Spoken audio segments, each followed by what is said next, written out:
I'm going to get us started because we actually have a lot of stuff today. Like that's different than any other day.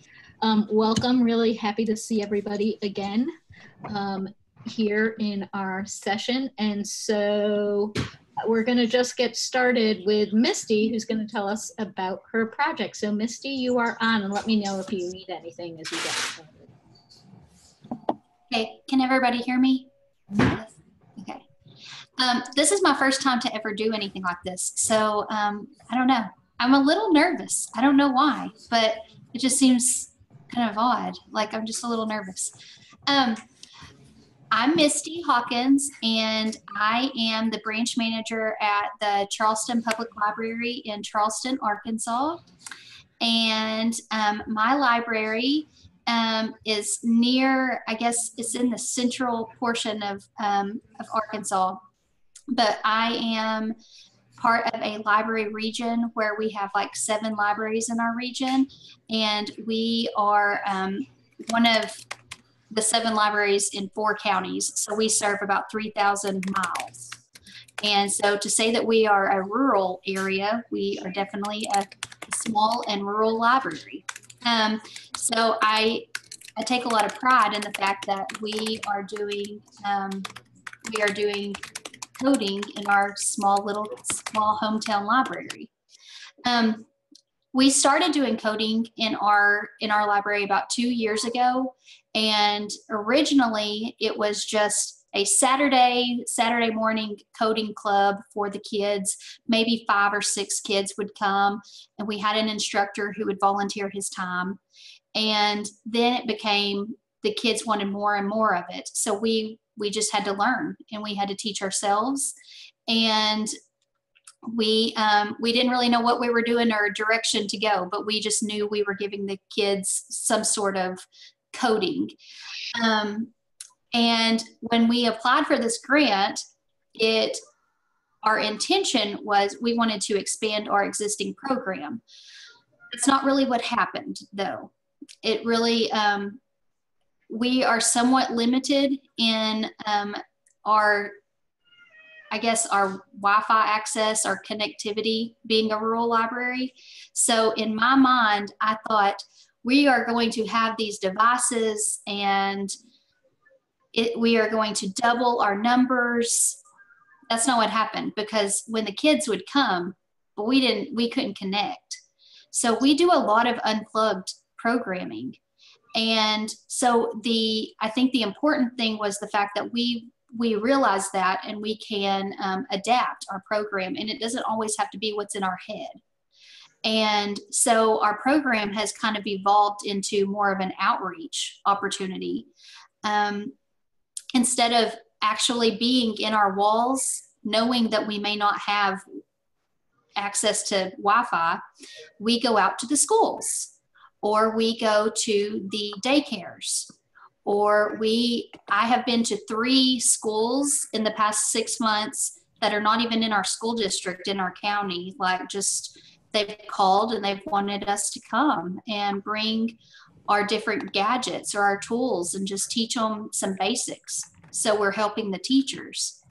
And then we're also using that same mentality and going to teach other branches, like other library branches as well.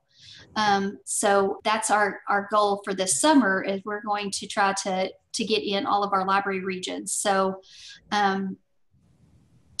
we have taught 4th, 5th, and 6th grade, mostly GT classes, because the teachers have one GT teacher told another gifted and talented, and so they kind of talked amongst themselves.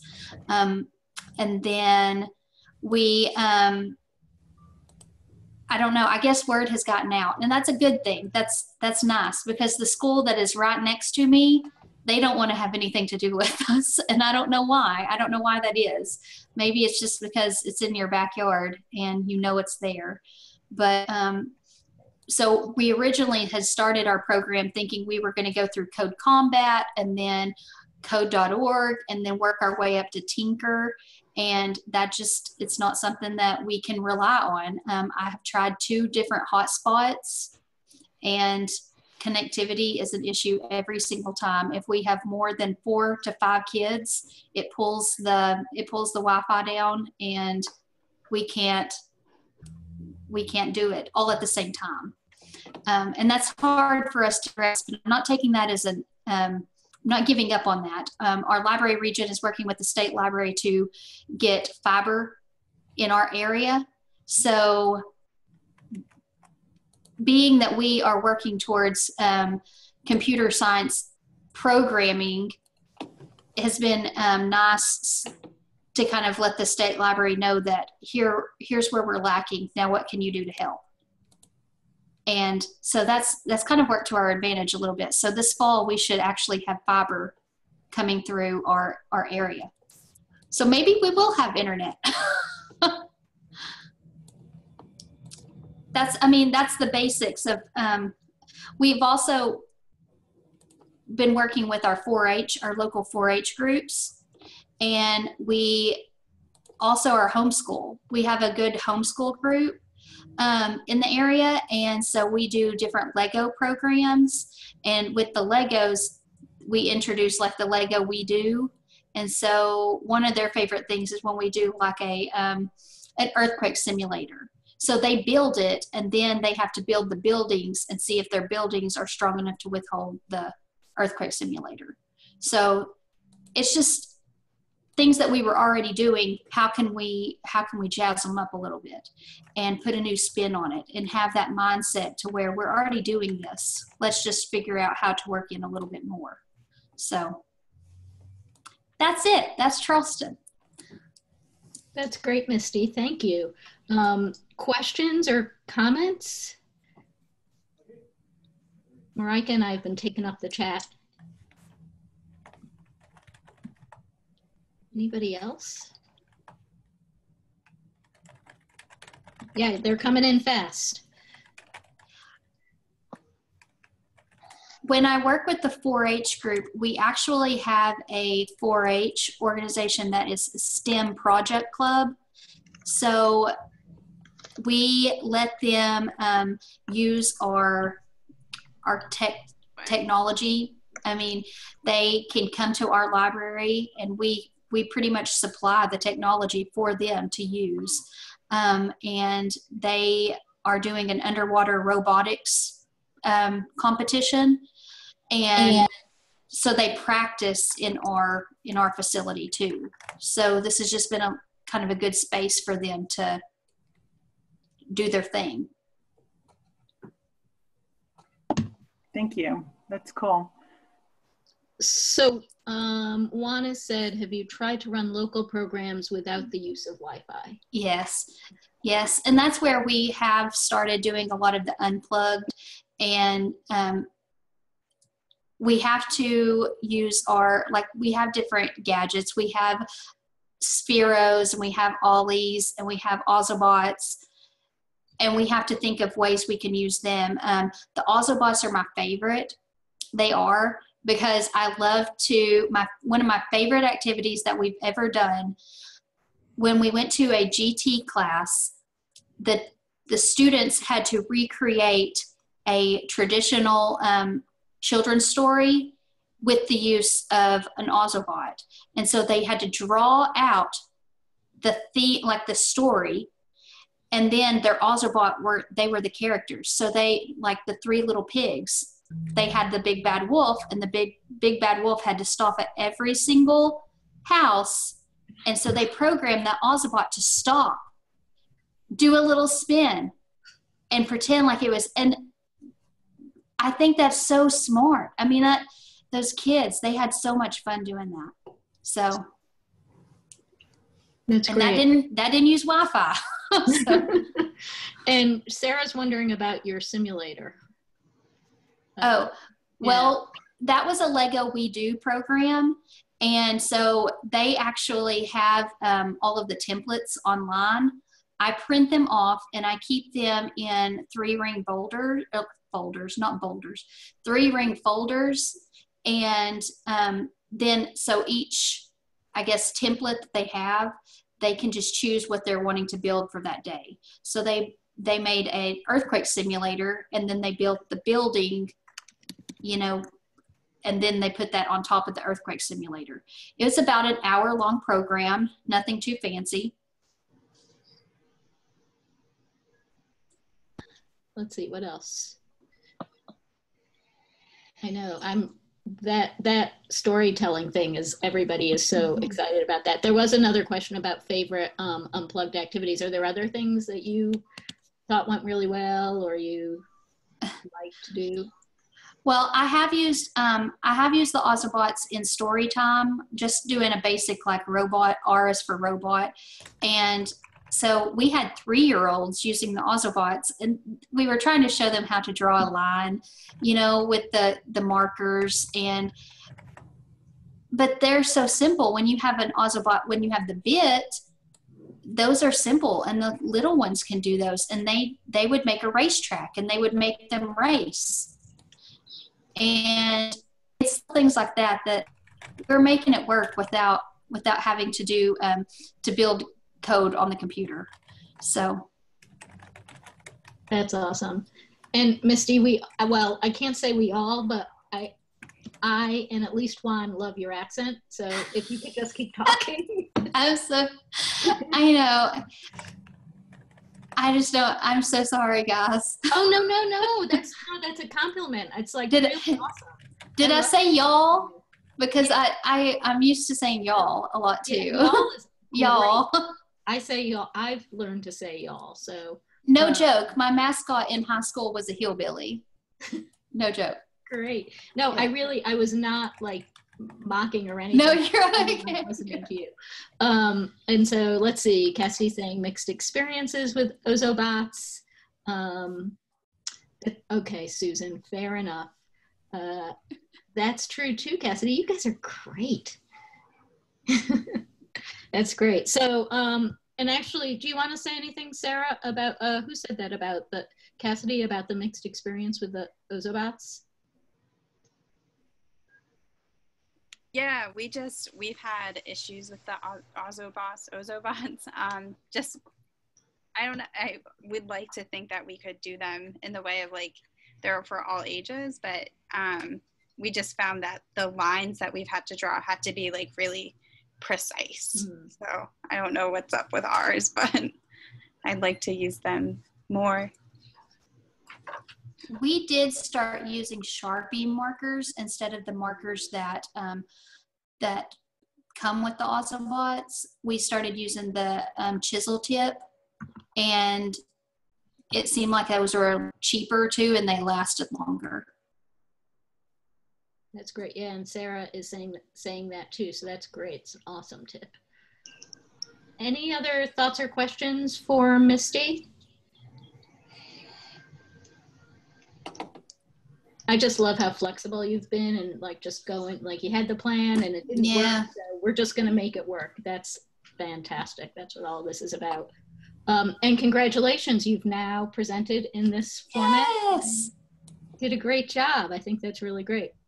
All right, so thank you. And we're going to move on, and we're going to be talking a lot about the toolkit today and moving towards that place where you're going to be signing up to help on different parts of the toolkit.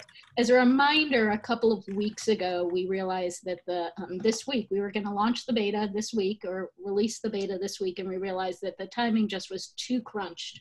So we moved that to annual, and we will be releasing the beta during annual and having feedback for several weeks where anyone, you and everyone else, will be able to provide feedback. So we'll be asking you probably to help get the word out on that. But to get us started thinking about the beta some more and what we're moving to, both in terms of the full release and the beta, Nikki is now going to take the line or whatever. I don't know. Go, Nikki. All right. Good afternoon, everyone, except Claudia. Good morning still. All right, so I'm really excited to show you some visual mock-ups that we've done for the website. And this is just by no means what our user designers, user experience designers have done. It's just kind of my visualization just to help you continue to see how all of the information I'm hearing from you all and Marika, Linda, and Caitlin are gathering can fit together. There's two parts, so I'm going to go through the full website that will launch sometime in the fall, and then I'll also then say what that means for the beta launch in June. And I'll preface this with the very last section about what it means for you and the work you'll sign up for.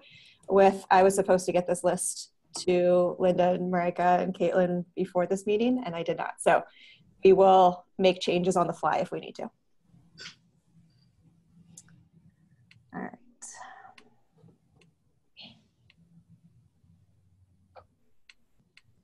Oops. Oh, I don't want to share that with you. I'm going to present. There we go. Too many shares.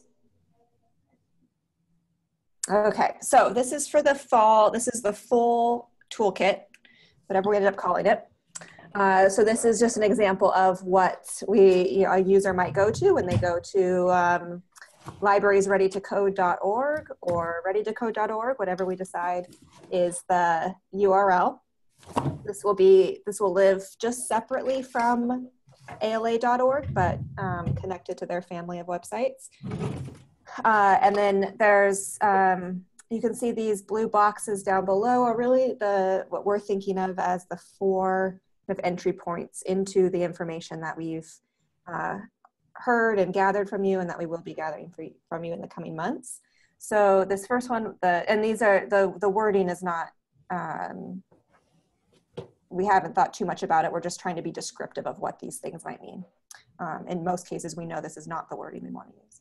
So the first one, really, we want to make the case for what computational thinking is and why it is should be a part of library programs. And really that question or that discussion we had, was it last week, about computational thinking and critical thinking. Second entry point would be the framework that we've put together and are still refining. Third is the personas. We've talked a little bit about those, but Linda's doing a lot of work on them right now, Linda and Caitlin. And then lastly, just a way to go directly into that search or filtering mechanism that we've talked about in going right to getting the material resources or strategic resources that you need. And then you can imagine scrolling down to get more info. So let's say that you clicked on the framework. So we go to this initial level of detail, because you've given us the feedback that we wanted just the high level info first and not go into each bullet behind these, but you can then, the user could go through the different concepts along the left here and then through the different domains or dimensions above.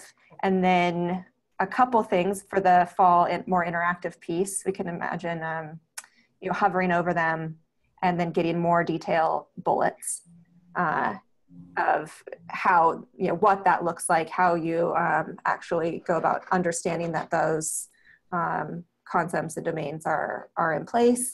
And then we could also, maybe you could go between them to see, what you need to do to get from a level of understanding to implementation. And then we could also talk about, well, what happens if you then clicked on that or clicked on a link, you could go to the toolkit resources that would help you with that particular concept and domain level. Back to that home page, if you clicked on the personas, it could take you to a page like this where we've got these different user scenarios. And those would be, these are the patterns that Caitlin's finding and that we're finding in the information that you're sharing. So the common challenges or backgrounds or settings that we're seeing can give that common foundation for different types of user scenarios. And if you clicked through on one of those, let's say, I've just made up these names to sound very generic. They don't mean anything at this point. Then you get a little bit more information about what kind of library is this, and is this user profile, does that fit me? And 2 things to call out here, you could see in this cycle over here on the right, a bit more information about how that user scenario, how they moved from awareness to understanding to implementation to advocacy in one of those concepts as an example. And then the other thing down below is, oops, lights are going off in there. These toolkit links, and you could see examples from the actual tool, the resources that we've uploaded on how they implemented or advocated for their program. And then the last one, if you clicked on the, going straight to searching the toolkit, then here's, what this could possibly look like, where you could search for keywords. You could put in, different describers for your library, type of library, your program type, grade level, the concept you're looking to focus on, the type of resource, so curriculum, lesson plans, what's a partnership strategy, you're looking for professional development for yourself, things like that. So let's say you put in a couple of those, and then voila, you might get you will get some results. And these cards, so you can see first, every single one of the tags that you had entered came up for this particular one. And it's a curriculum customization. So you could learn how this would be something that you all have submitted. So this would be, your name would be on it, your library program would be on it, as long as you want. You could anonymize it if you would like, but this is a way to give you some visibility into all the work you've been doing. And then you could click on that and learn more about it. In the middle, we've got a particular activity, so not a whole 8-week club curriculum, but one particular activity that one provided us as an example. And then maybe you have a strategy brief, so less about curriculum. You can see it hit a couple of the tags, but that's a strategy that one of you maybe submitted that could help that user in what they're searching for. And then let's say we clicked on the world's slowest computer activity, then we come up to the actual activity in the lesson plan or activity plan, and any PDFs that one wanted to allow folks to download. Any questions so far?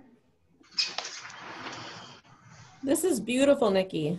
It is gorgeous and so useful.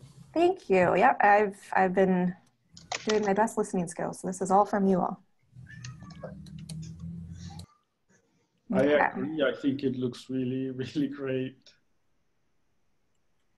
Yeah, hopefully you see some of your comments and suggestions in this, and if not, and you want to make more, that's where we'll be going next. So that would be for the full launch. And I know we've got a couple more things to think about in terms of, I think, questions that we've already been thinking through in how this information all fits together, and again, continues to lead people through additional understanding, even if they think they know what they need. We know we're collecting a lot of information and have a lot to share, no matter where you're coming in on that framework. So for June, this means we'll have that landing page done, and this will be on ala.org for the June beta launch, not a separate property. And this is for a couple of reasons. One, we want to make sure that we're giving time to really develop kind of the best thing for the fall, and we don't want to take any buzz away by developing that early. But also, we really want to make it clear that this is by no means finished, and that this is really a public comment period.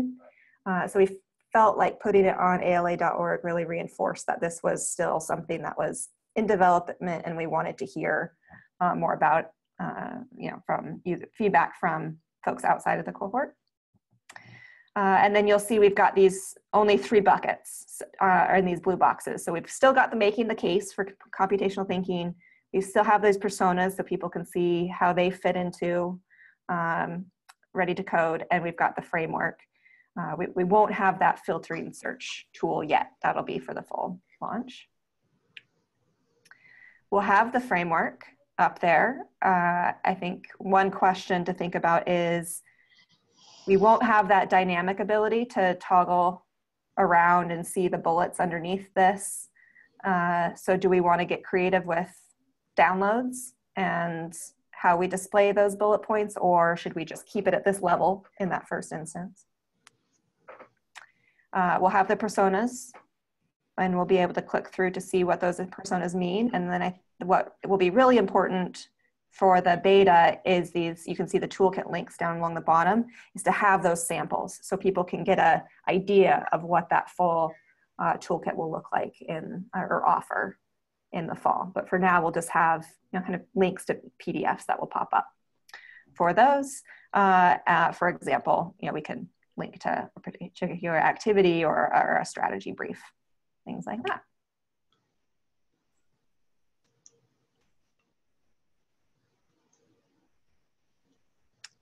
Any questions on the fall versus the beta?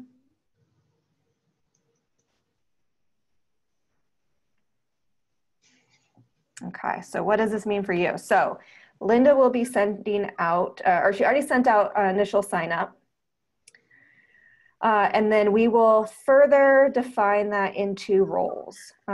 So Linda, can you remind me what categories, or what was in the sign up? So the sign up was just by age level. So audience age that people would like to focus their work on at this first stage.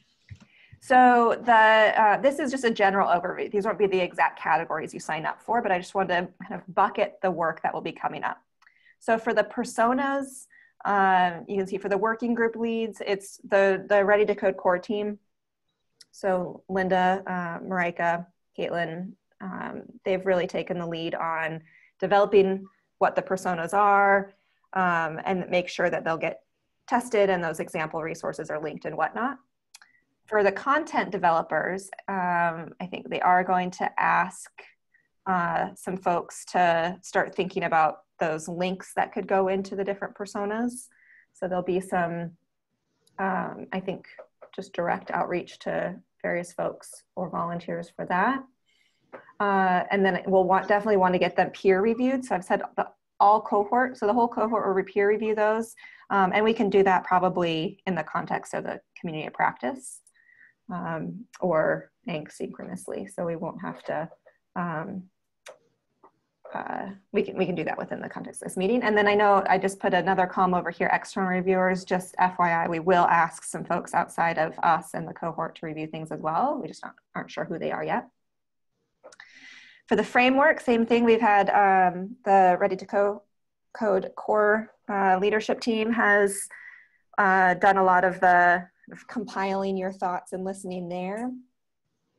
For the contents that's upcoming, we're going to want to make sure that the framework is connected to those resources. So, you know, do we want to add links? So if you are looking at the implementation level for family engagement, there's things to click through and directly go to the toolkit, for example.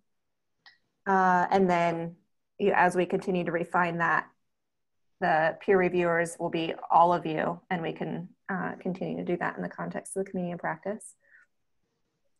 And so when the bulk of the work then comes up is the creation of these material, strategic, and ideational resources. So I think it was 2 weeks ago, Caitlin shared that information flowchart of how things were starting to fit together, and she had bucketed 3 different types of resources that were going to the toolkit. So those were material things like lesson plans and curriculum feedback and customizations and things like that. There were the strategic resources, which were strategy briefs on kind of overall program or particular challenges that you were facing. And then some of those more inspirational ones of videos you had or just other media that you might want to share that can get libraries started on the right path. And we're going to be asking all of you to develop those things. A lot of it are there things you already have, for example, and if already shared on the community practice site. So I keep using wands as an example just because I had that one handy in my inbox when I developed this. But we're going to want to write those up in a way that can then be retrieved in that filtering mechanism. And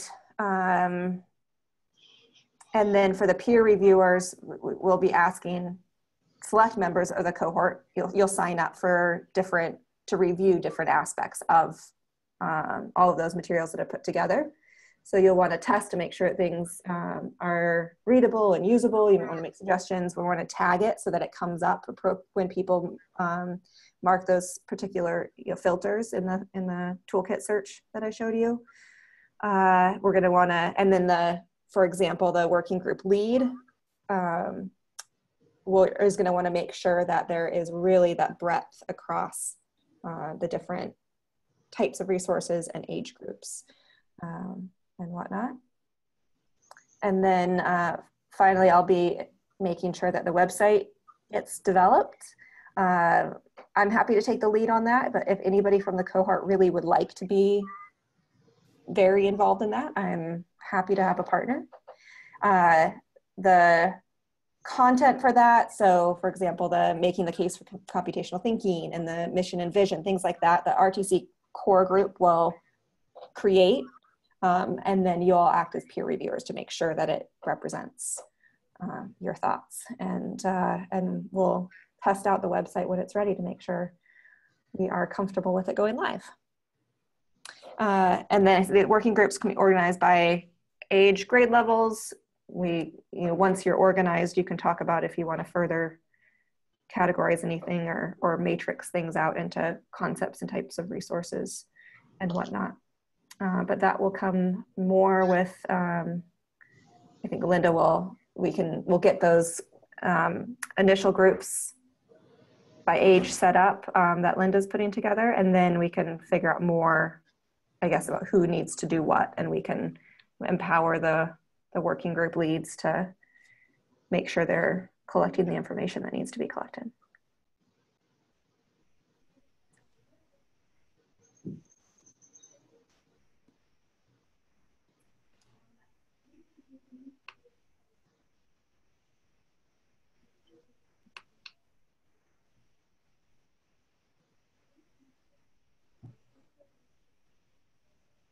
Crickets.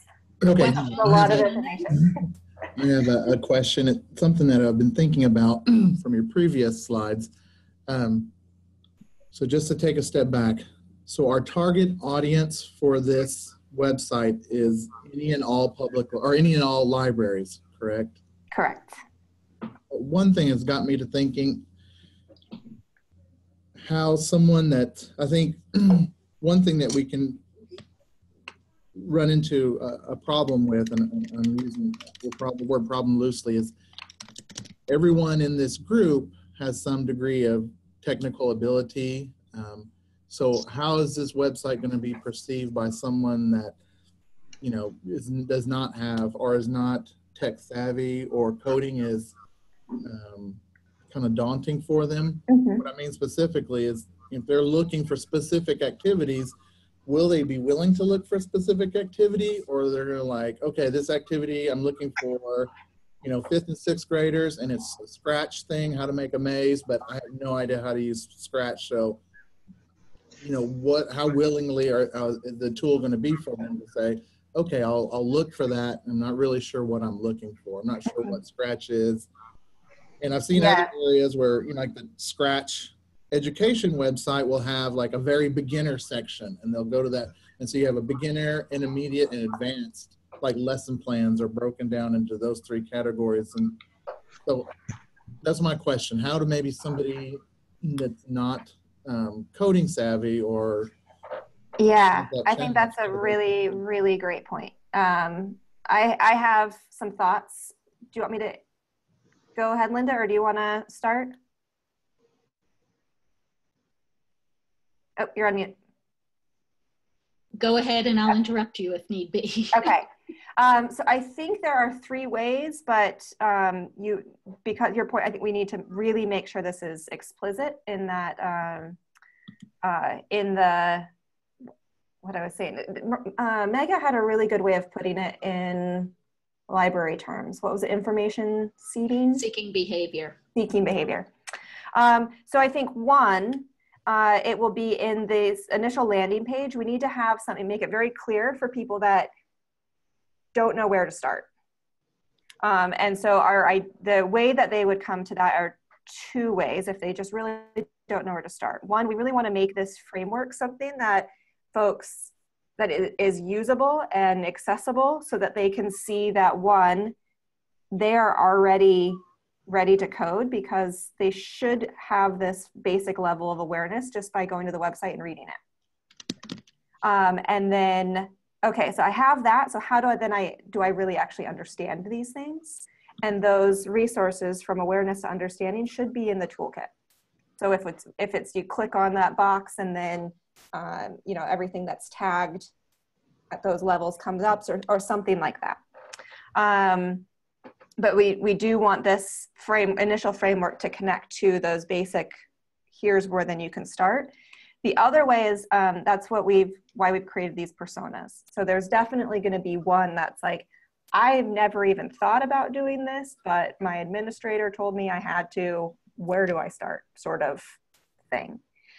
So I think those personas are, I don't even know if this is for me. I better, you know, some way of getting into that information of, oh, wait a second, I don't know what I'm doing, but I still fit into this. So that would be the second way. And then the third way, if they do want to go straight to the searching or they happen upon it, I think we need to add that in there and make sure that there's some sort of leveling in here or experience that we tag in the different resources. So whether it's, you know, CS First or Scratch, these have very beginner resources in them. There's some way of marking it in this filtering. And there's been some good conversation there. So I think it's a good chance to go into the use scenarios, because that is one of the entry points. And as Nikki just mentioned, and Claudia said, classic, you must do this. These scenarios I just put in the chat, they're also in the agenda. This is how we're hoping to, as Nikki said, lead people into some of these ideas, hoping that they see themselves in what we're providing here. And I think to back up one step to what Jason was talking about, is we're hoping that you in the working groups will be able to look through the eyes of the users or the library staff that you know and work with, and help to say, you know what, there's no way somebody who has no experience is going to understand this or whatever. So that's why we're asking you to help us figure this stuff out.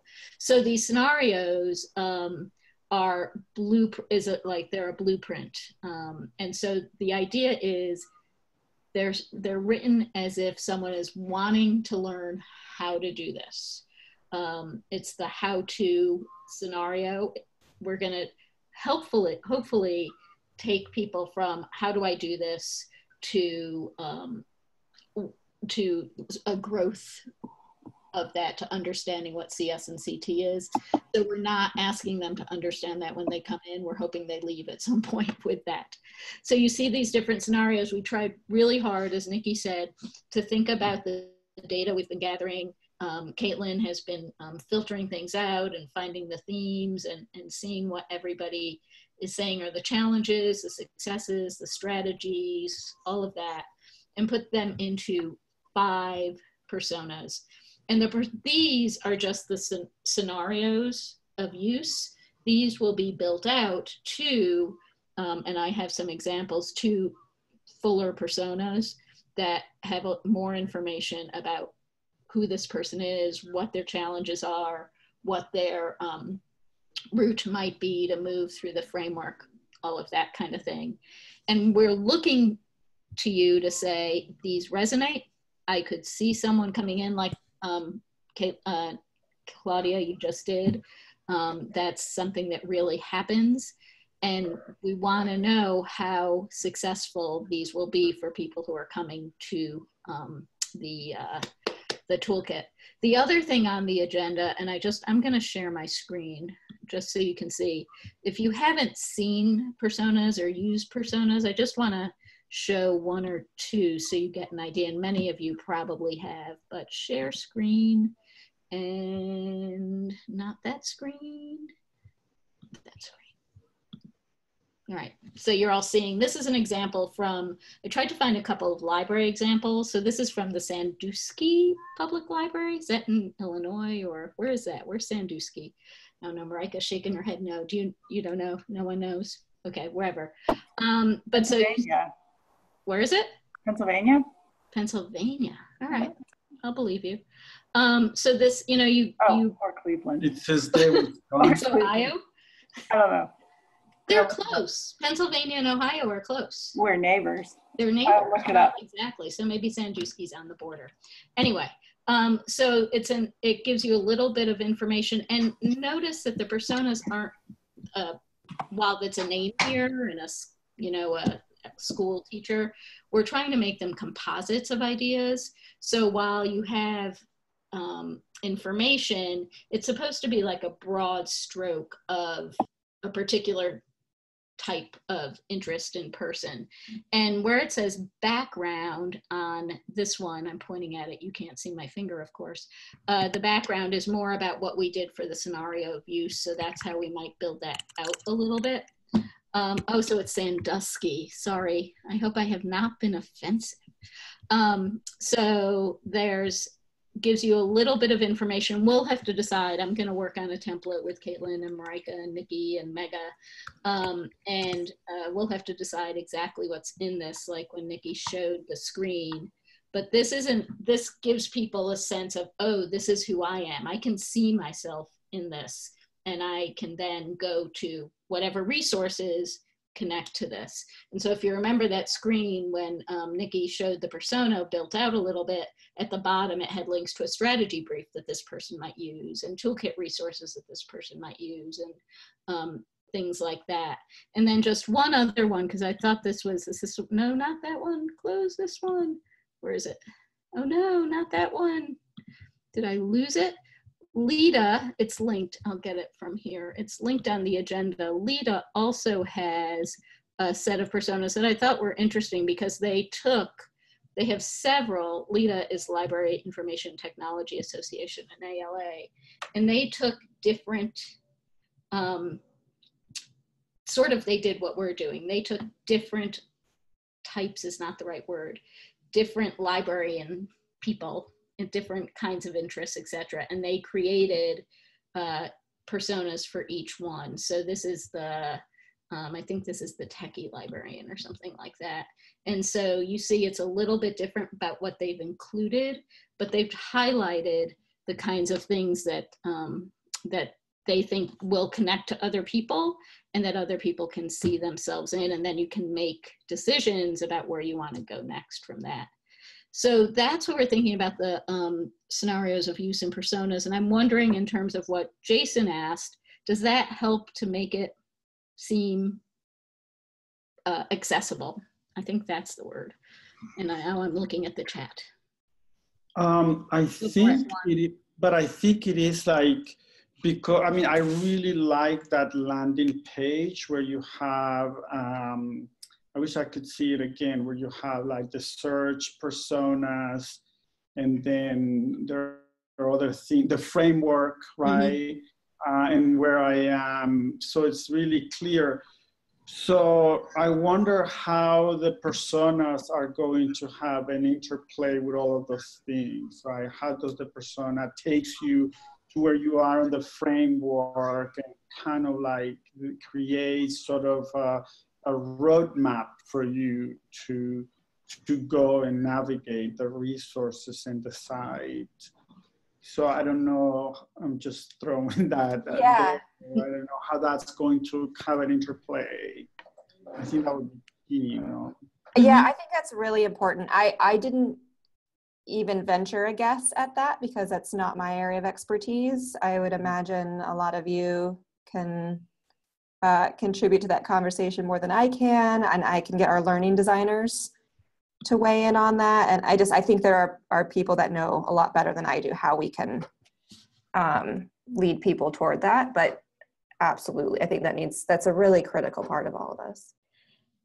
Juan and everyone else, I'm wondering if, so you see that persona about skeptical librarian who is being told by her supervisor that she has to do this. Would one way to link it, I mean, that's at the very whatever, what do we have? Awareness. It's not even awareness, it's pre-framework, right? Because that person isn't necessarily aware or recognizing what this is all about. She or he or they are more like someone has to help them get there. So they're at the pre-framework level. But some of the others that we have, I think that you could say, oh, okay, I'm at this level in the framework. Let me see a persona who's here, or let me see a persona that takes me to the next level, right? Does that make sense? What do people think? It makes sense for you because you're so aware of these work, but sort of like beginner, like, for me, it's like I see right now the personas and the framework are parallel at the same level, right? So what if you are a completely beginner and then you go to the framework before going to the persona? Mm-hmm. How are you going to guide them through that? Then they identify themselves as beginner, like Jason was saying.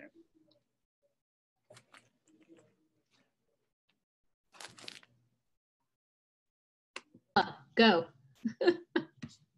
Thanks. Sorry, I don't have a camera, so I can't wave at you. I liked how the personas was like innovator, advocate, leader. They were pulling up different aspects of and pieces that you need for the framework, but it wasn't like, you know, you are an advocate for all of this. You know, you know, like because we're all in different boxes at different times and moving through the framework at different speeds. So being able to help people who see themselves as, yes, I'm a really good advocate for my community, so I'm pretty good at the community engagement, but I know nothing about coding, and how they can fit themselves into this and pull their strengths for what they do know, you know what I mean, and sort of pull that together. So in that way, I think using it's not a Likert scale, but, you know, a version of like an Likert scale for the framework, comparing that to the personas, I think would be really helpful. I think we do also need not like a start here button, but like the pre-coder,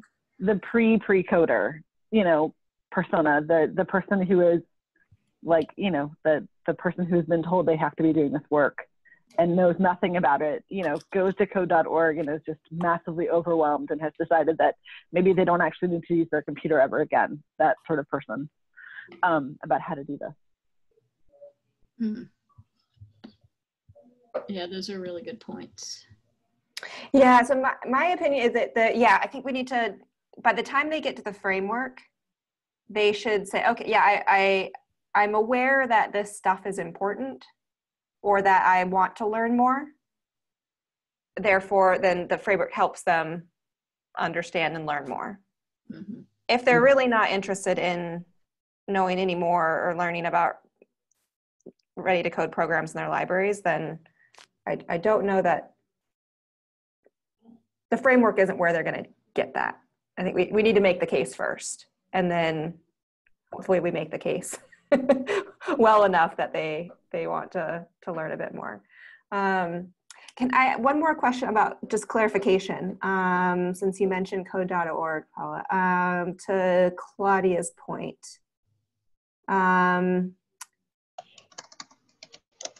When you said classic, you must do this tech example. Can you talk more about that? Yes.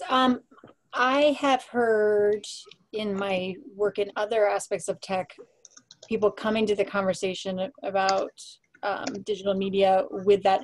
My supervisor told me we have to use this. What do I do? Where do I start? And so there's no context for it.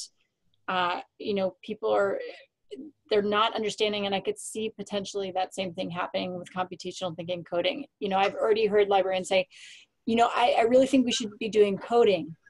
You know, where do I start? What are you doing?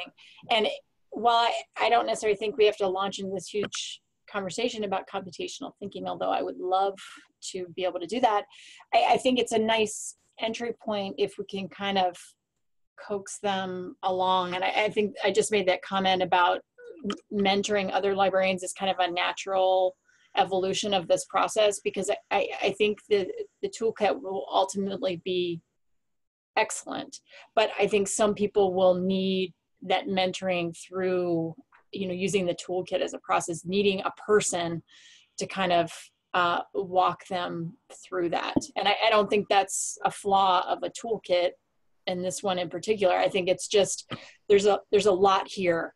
You know, it's a lot of new stuff. I mean, we've had big conversations about computational thinking just within this cohort.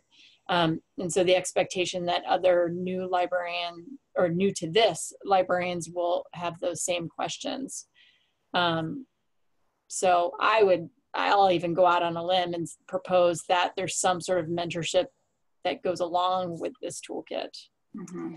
Yeah, and I should have called that out. What we've heard from at Midwinter and on the community practice about continuing the community practice, making it external and some sort of mentorship component. So I think that's a really important thing to that can absolutely be a part of the fall launch. Mm-hmm. And I think it goes a little bit with the idea of you all being ambassadors in a way. So thinking about your affiliations, like through ALSC or YALSA or what have you, are there mentor opportunities that we can think of that some of you might participate in at the launch time, I think, right? So a way of bringing people in to, whether it's actually the community of practice or whether it's just checking out this as a resource. So that is a role, I think. Like, I've been calling it dissemination, which I know is kind of a strange term, but how do we disseminate this information to people and get them to want to give it a try, let alone embrace it, right? So I think that that's something that we are really looking to you all as like a next step in your commitment to the work, right? In some way. And I'll just throw this out there, thinking of what the divisions, the ALA divisions can do to support new learners or new entrants, right? I might be jumping the gun here, but I'm gonna say it anyway. I really like the visuals in the cycle, like when you show and then there's like these arrows that go, and I think that visuals are really good for you to understand things. And I wish like the framework was somehow that designed in such a way that it's more digestible, more like streamlined, so that you can see something that it's, right now, if I'm a beginner and I land in the framework, it will be intimidating. And that is only the limit of my Google Slides ability at the moment. But yeah, as soon as we, yeah, no, it's a really important point to underscore. So yeah, as soon as we get the initial agreement, which I think we're starting to get close. I think we just need to take one more look at it. Now I can pass it off to some of our learning designers to think about how they might suggest a better framework or better format. And Nikki said this when she started, but none of these terms are what we will use in real life. So framework will not be what it says on the website, no matter what format it takes or personas or whatever. We have to come up with that terminology.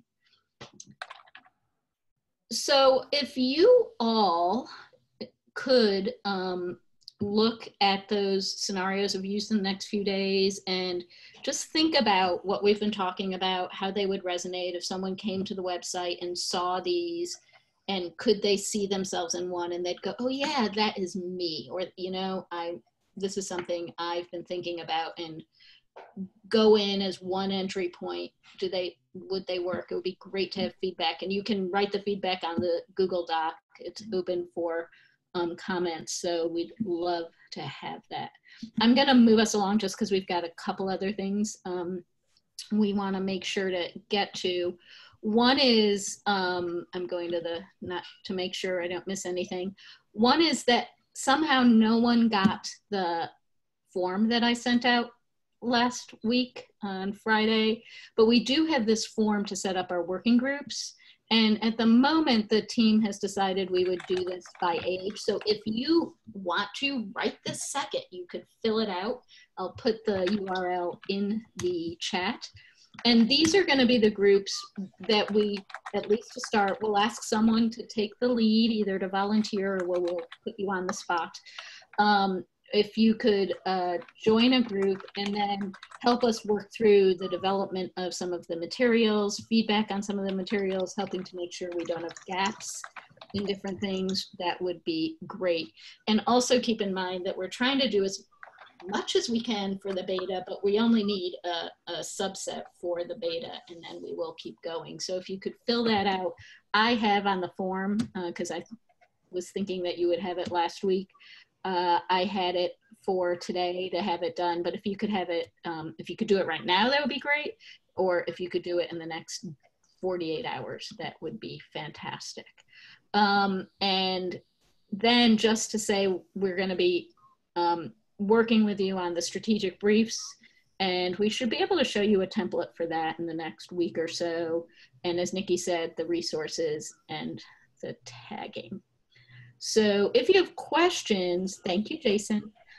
If you have questions, let us know. But I'm gonna now, Marika, I'm putting you on the spot. Want to talk about annual conference? Yes. So really quickly, I think a couple weeks ago we had talked about having you all come, and we have a workshop that is on the Friday afternoon, which is June 22nd. Yeah. And in the works is some other opportunities for you all to share and teach about what you've been doing. And we recognize that annual was not a requirement of the grant. So I do want to stress that, you know, we understand that if you can't go, you know, it won't be held against you. We would love to have you be there. And so the link on the agenda goes to a form to fill out. We're asking that people propose more or less like a little mini conference activity that we'll be doing in a Google space that is in development, but will be on the exhibit floor, similar to, well, I don't know how many of you would have seen it last year, but anyway, on the exhibit floor. So there'll be like a little teaching theater, and it's a chance for you to pick something about what you've been doing and teach it to other conference attendees.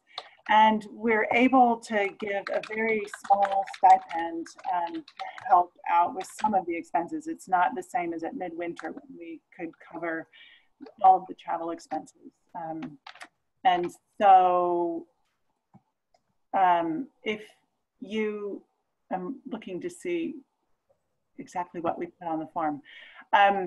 So if you are interested in doing that, then if you just fill out the form, and it really is just like a little program description kind of thing, right? Then we'll review that and we'll pick and choose so we have a good representation of you all. And then we can give you a small stipend. And I think that's it, right? Yeah. So people are asking what would when this would be. This will be rotating time slots during exhibit hours. So it will be Saturday, Sunday, and Monday. There will be time slots that you can sign up for, and you can do multiple topics. There'll be lots of time and space. And as long as it is, we first and foremost want ready to code. But if there are other things that you really would like to discuss that are somewhat related, we can see if they have time for those as well. Mm-hmm.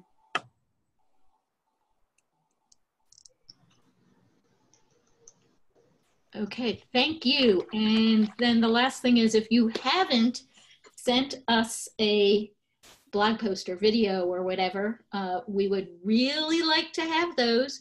So the first one went up today. Susan's is there, and yay, it's very exciting. And we'll have at least one a week on Tuesdays. So we've got them all scheduled. Yes, Sarah, we've got them all scheduled through mid-late-ish May, and we'd like to keep them going at least once a week up until annual. We'd love to have some more. Yes, but Claudia, if you have something to say, we would take something about your Ready to Code project. That would be great, or Ready to Code in general.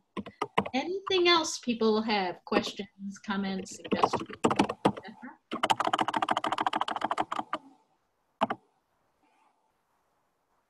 What's the ask for the video? I don't know. So text or video, Marika, go.